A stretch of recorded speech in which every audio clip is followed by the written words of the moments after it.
Tonight at 5:30, record lows lead to record calls. Furnaces that have any issues at all, they will finally tip their breaking point when it goes below zero. We check in with an HVAC company working overtime to make sure the heat stays on. And heartache in the Cowboy State. She was just a great person, so nice to everybody. A small Wyoming town rocked by tragedy after a mother shoots her 4 daughters, then turns the gun on herself. It hurts us all. It just hurts you clear to your heart. The MTN News starts right now. From Montana's news leader, this is the MTN 530 News. A good evening and thanks for joining us tonight. I'm Russ Riesinger. An unimaginable tragedy rocks the small Wyoming town of Byron, just south of the Montana state line. That's where a 32-year-old mother shot her 4 young daughters, all under the age of 10, and then turned that gun on herself.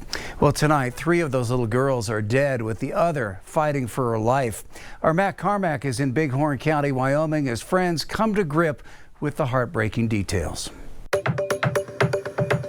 A shooting Monday afternoon here in Byron, Wyoming left an entire community of 600 grieving. It's an event that their mayor says is one of the most tragic things to ever come out of this small community. Hope and pray that the family can endure and hopefully brighter days ahead.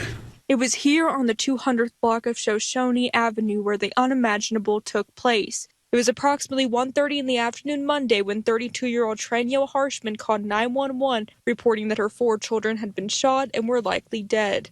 On that 911 call, Harshman said 2 of her kids, both 2 years old, were upstairs in their cribs, and the other 2 children were downstairs in their bedroom. Then Harshman said she would shoot herself. When you're in a small community like this, you know everyone, you rub shoulders with everyone, and it's just devastating. First responders arrived and found 2 of the kids, a 2-year-old and a 7-year-old, still alive, but the 2-year-old passed away a short time later. The 7-year-old is now in a Salt Lake City hospital, sedated and receiving care. MTN has not been able to confirm if Tranielle survived the incident. The tragedy has left the town of Byron grieving. Mayor Alan Clark says his heart goes out to the family and first responders involved. I don't want to dwell on what's happened. We want to dwell on what's next. One of Tranielle's former classmates, Sage Myers, says the event was out of character. Tranielle was a grade ahead of me, and we partied a lot together, and she was just a great person, so nice to everybody. Man, I can't explain how there was no cracks, there was no dings, there's no chips to be seen. Out of character is another trait described by one of Tranielle's friends, Brianna Baker, who left MTN a statement saying, quote, "Everything can change in an instant. Never allow yourself to think it couldn't be me. She was sweet, loving, and funny. Use this as an opportunity to show compassion and togetherness." It's a tragic loss with many questions still unanswered.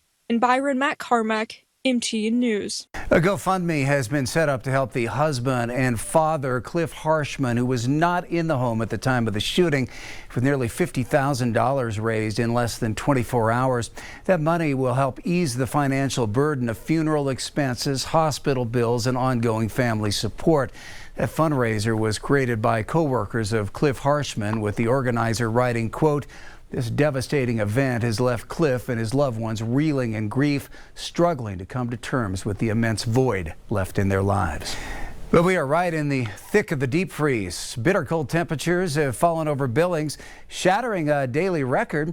With a look at just how cold it got, both here in Billings and beyond, here's Chief Meteorologist Ed McIntosh. Thanks everyone that was sharing pictures today. We had a lot of home weather stations showing readings 20s, 30s, 40s below. We'll share some of those at 10 p.m. But today we saw a lot of the readings, the official readings from the airports across the region, into the 20s, 30s below zero. And we managed to set some records along with that as well. Jordan 38 below, 31 below in Butte to get the day started. Here, as we start looking around our immediate area, here's Billings. We got all the way down to 19 below, set a new record for the day.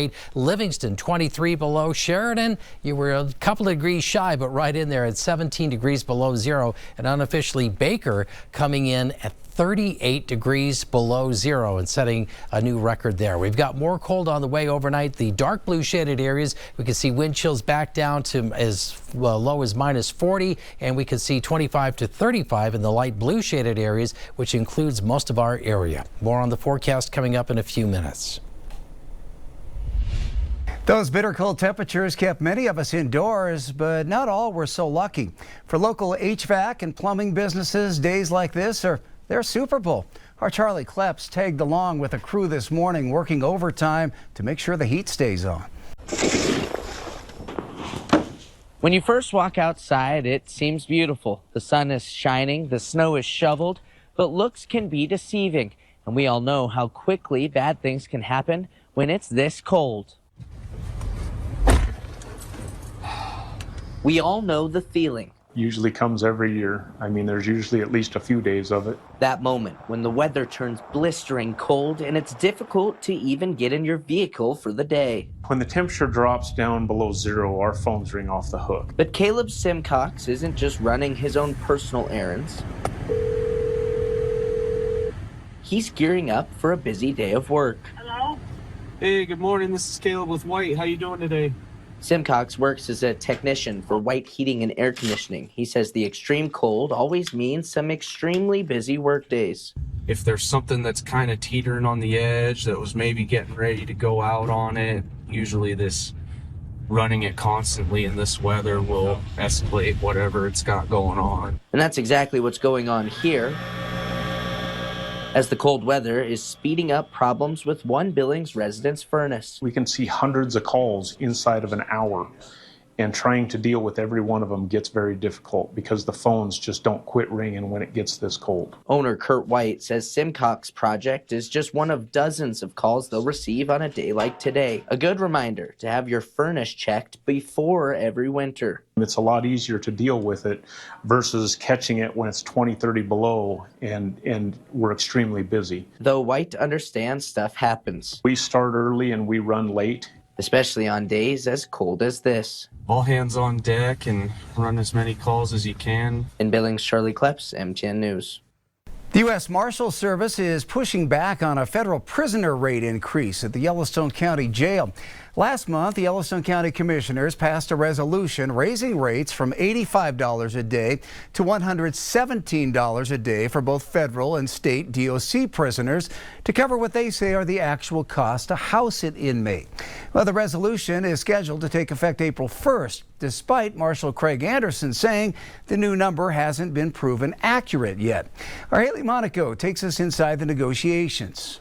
The cost of housing both state and federal inmates at the Yellowstone County Detention Facility no longer aligns with the amount that they're being reimbursed. On Tuesday alone, taxpayer dollars made up for over $4,400 of the daily cost to house the inmate. That's why Yellowstone County commissioners are asking for change. Inside the overcrowded Yellowstone County Detention Facility, nightly rates have gone up. The cost of housing inmates in the Yellowstone County Detention Facility is $117 a day. But for the 100-plus federal or state Department of Corrections prisoners there, the jail is getting paid much less, and Yellowstone County citizens are footing the bill. The idea is to get this up so that we're not using local taxpayer dollars to, fill in for funding the actual cost to house them. County commissioners have passed a resolution asking for $117 per inmate per day. Currently, YCDF gets $82 a day per state inmate and $85 per federal inmate. We've been negotiating with the Marshal Service for several months now to get to the rate that we should be at. And if they don't get it, we don't have to hold inmates for less than it cost us to house them. The U.S. Marshal Service is pretty good at figuring out what is a fair and equitable per diem rate. U.S. Marshal for the District of Montana Craig Anderson asked the commissioners to rescind the resolution, which commissioners refused to do Tuesday morning. I just wanted them to pause, particularly because Yellowstone County is currently in negotiations for a new rate. He says there's a difference between state and federal inmates, mainly the amount of them and time spent at county facilities. As of Tuesday, 92 state inmates are in Yellowstone County. Contrast that with the U.S. Marshals. We have just 37 of our inmates in Yellowstone County Jail. The $85 rate was negotiated in 2016 for a 5-year term. In 2021, Yellowstone County did have an opportunity to renegotiate, but chose not to. We were getting ready to work on this new expansion and everything, but it's time. Federal criminal courts also exist in Missoula and Cascade counties. Missoula has recently renegotiated its rate with the U.S. Marshal Service from $86 to around $137. Cascade, meanwhile, is paid $115 per inmate per day. Yellowstone's new resolution becomes effective on April 1st. And right now, the ball is basically in their court. In Billings, Haley Monaco, MTN News. The Department of Corrections prisoner reimbursement rate has been a source of frustration with county jails for years. In 2015, the state legislature put a cap on DOC inmate reimbursement at $69 per day, even though actual costs usually measured over $90. Then in 2023, the legislature amended that cap to $82 per day. That number was based on it being 10% less than the DOC Crossroads Correctional Facility near Shelby gets paid. Billings Representative Carrie Seekins-Crow sponsored that bill, but says it wasn't enough. I definitely think it needs to be higher, but I think it's going to happen not through legislation. I think it's going to happen through a bill getting set to the DOC. However, that's not in their budget. So it's going to be very interesting negotiation right now if that's the direction that our counties are going. Crossroads Correctional is the only privately owned prison in the state, managed by Core Civic, the second largest private jailer in the U.S.